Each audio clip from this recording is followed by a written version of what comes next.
அழகில்லாத என்னத்தான் அழகா மாத்தி வச்சாரு, அவரோட மகனாக மாத்தி வச்சாரு. வச்சாரப்பா அவர்தான் வச்சாரப்பா, வச்சாரப்பா அவர்தான் வச்சாரப்பா. கடைசியில ஒண்ணு சொன்னாரு பாரு.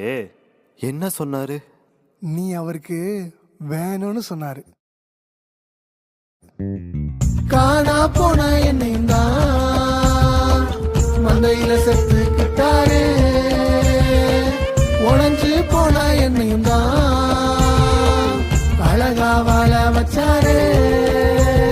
வச்சாரப்பா அழகா வாழ வச்சாரு, வச்சாரப்பா அழகா வாழ வச்சாரு, வச்சாரப்பா அழகா வாழ வச்சாரு, வச்சாரப்பா அழகா வாழ